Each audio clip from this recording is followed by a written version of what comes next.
Pessoal, a gente vai falar agora sobre a terceira parte aí dos direitos sociais relacionados ao trabalho, ok?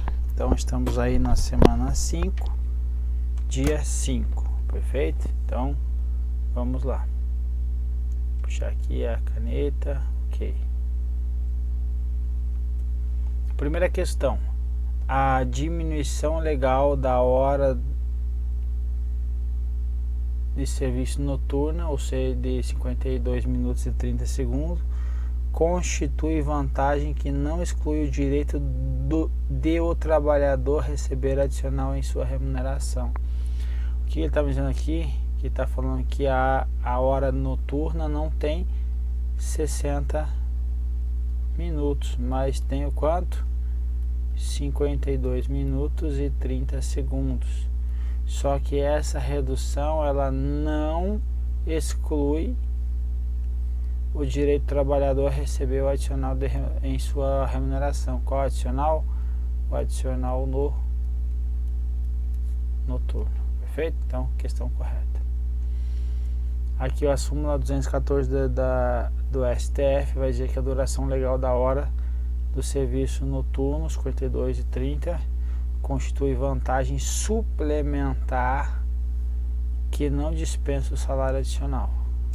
Ok? Questão 22, a efetivação dos direitos sociais. Efetivação que implique uma prestação estatal submete-se à reserva do possível, ok? Ok. Então, para eu efetivar um direito social que implique a prestação do Estado em uma política pública, por exemplo, ele vai depender de quem? Da reserva do possível, ok? Por enquanto, tranquilo.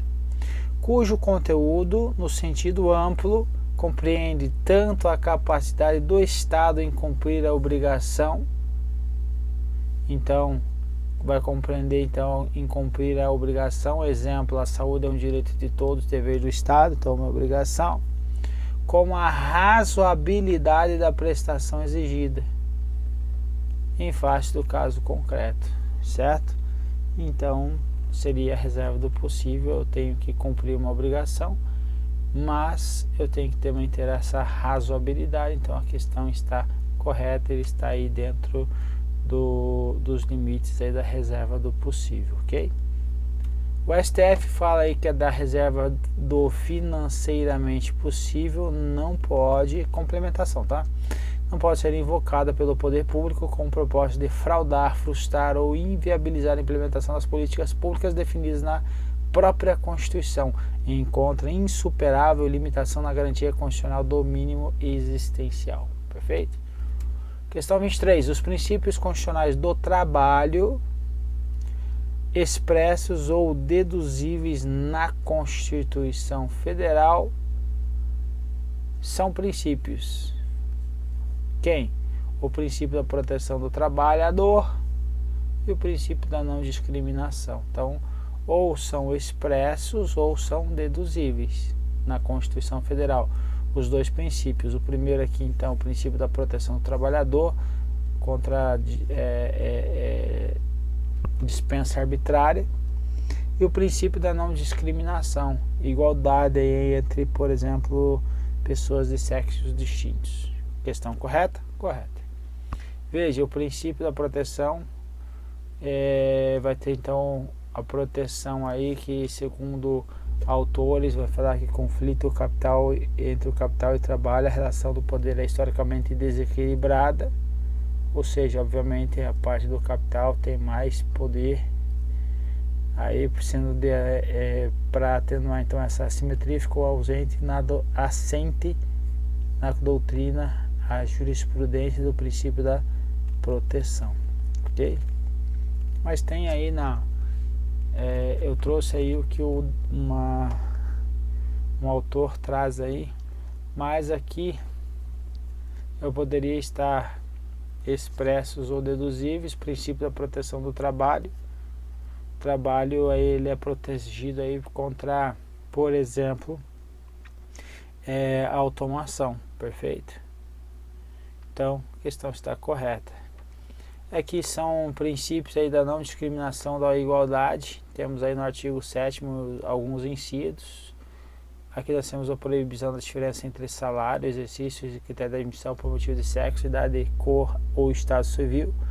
Proibição de qualquer discriminação no tocante a salário, critério de admissão do trabalhador e portador de deficiência.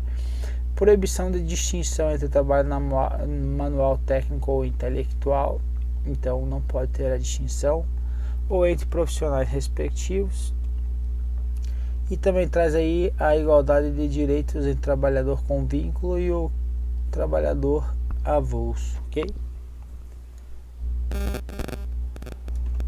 Aqui nós temos aí alguns direitos que nós temos aí não extensíveis aí ao trabalhador doméstico, perfeito? Então aí ele não está estendido a piso salarial, participação nos lucros, jornada de 6 horas, proteção do trabalho da mulher, adicional de insalubridade, periculosidade ou penosidade, proteção em face à automação, prescrição bienal ou quinquenal, para nos casos das ações trabalhistas, proibição de distinção entre trabalho manual, técnico e intelectual, igualdade entre os empregados, entre o empregado e o empregado, como que eu posso dizer, fixo, e com o empregado avulso. Na realidade não é com vínculo, na realidade, e o avulso. Então, a questão está correta. Seria inconstitucional, trouxe só coisas adicionais ali para vocês, tá?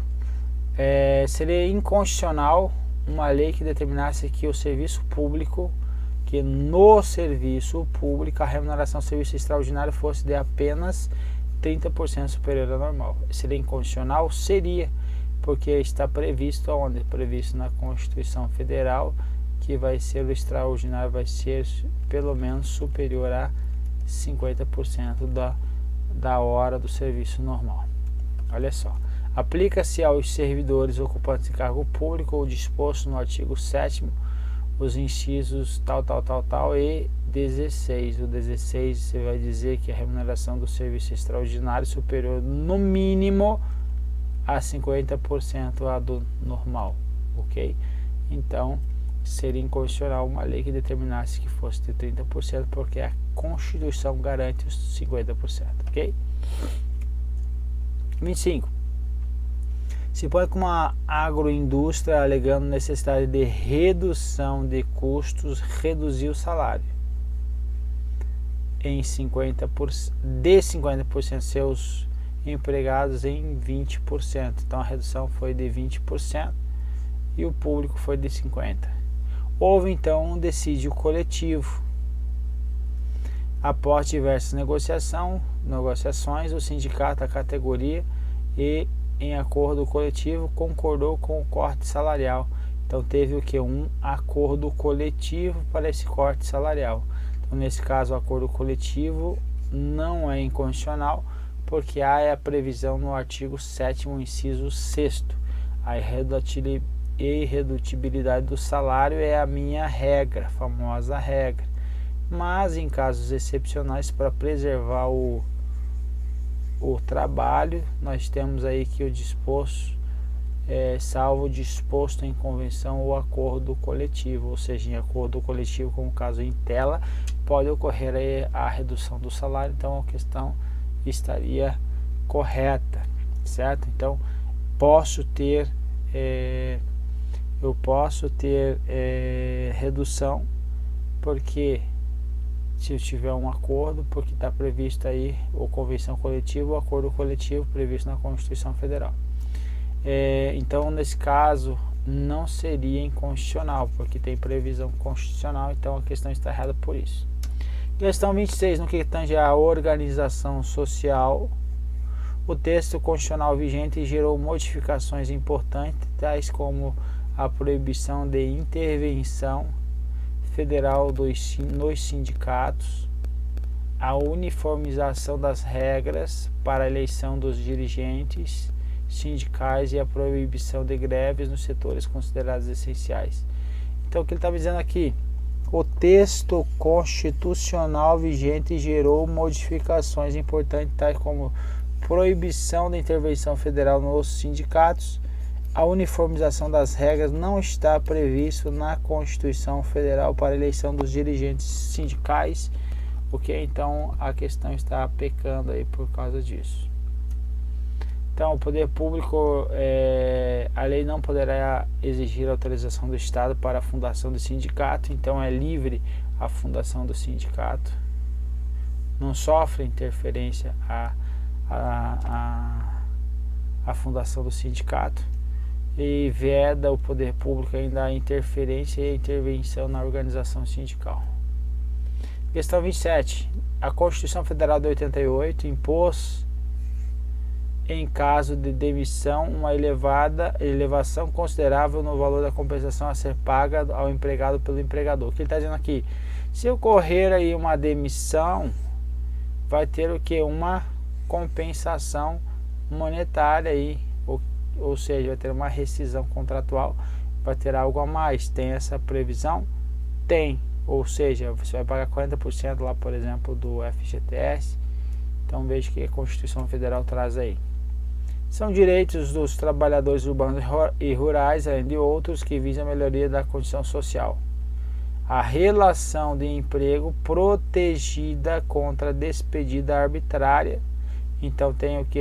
Ela deve ser protegida contra a despedida arbitrária ou sem justa causa, nos termos da lei complementar, que preverá uma indenização compensatória, dentre outros direitos.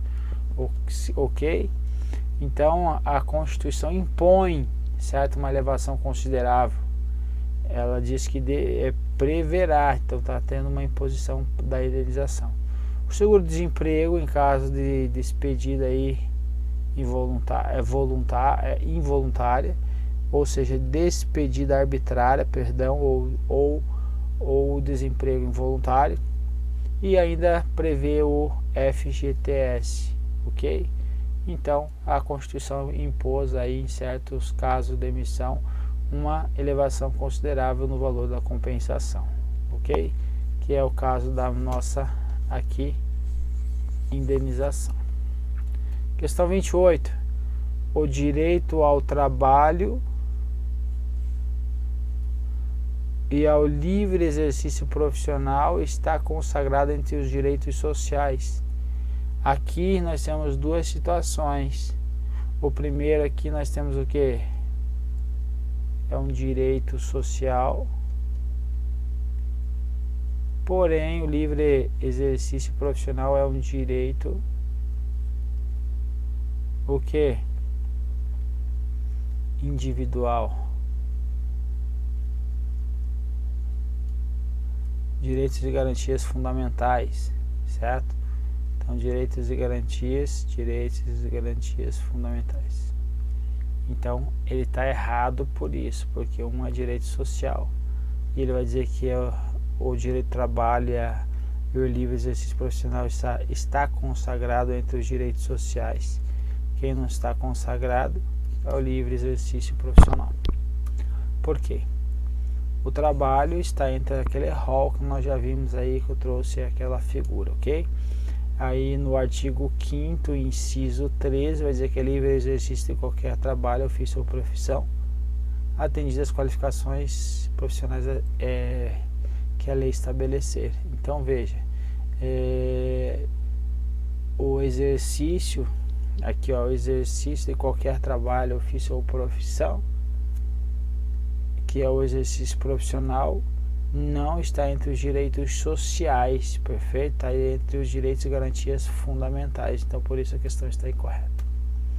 Questão 29. O direito de moradia, assim como a educação, a saúde e lazer, são reconhecidos como direitos sociais ou como direito social, conforme a Constituição Federal da República. Certo ou errado? Certo.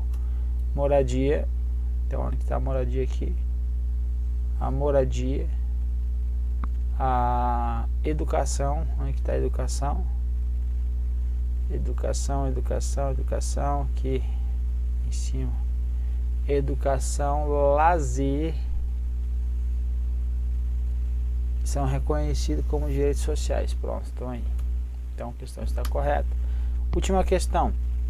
A empresa X propôs a seus empregados a elevação da jornada de trabalho de 8 para 9 horas, de segunda a quinta, certo? Pode fazer isso? De segunda a quinta pode, sem o pagamento do respectivo adicional de horas extras, já que as horas acrescidas seriam compensadas com as 4 horas que deixariam de ser trabalhadas aos sábados.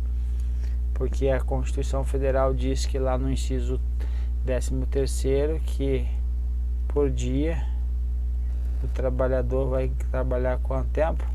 8 horas e por 8 horas e por semana 44 horas, ou seja, 8 aqui vezes 5 dias ia dar 40, sobrariam 4 horas, que são do sábado. A questão está dizendo aqui que de segunda a quinta eu vou trabalhar 1 hora a mais para compensar e no sábado eu não precisaria trabalhar. Então, nessa situação, a eventual compensação da jornada ajustada em acordo coletivo, olha só, acordo coletivo celebrado entre a empresa X e o respectivo sindicato dos trabalhadores, não seria vedada pela Constituição Federal. Certo ou errado? Certo. Por quê? Olha só, a duração do trabalho normal não superior a quanto tempo? 8 horas diárias e 44 semanais. Facultada a compensação de horários e redução da jornada. Compensação foi o que? Ser 9 horas de segunda a quinta para compensar as 4 horas que não seriam trabalhadas no sábado. Qual é o critério? Tem que ter o que? Acordo ou uma convenção coletiva de trabalho aí. Então é o caso em tela, então por isso que a questão está correta. E assim terminamos as questões e vamos para as próximas. Um abraço e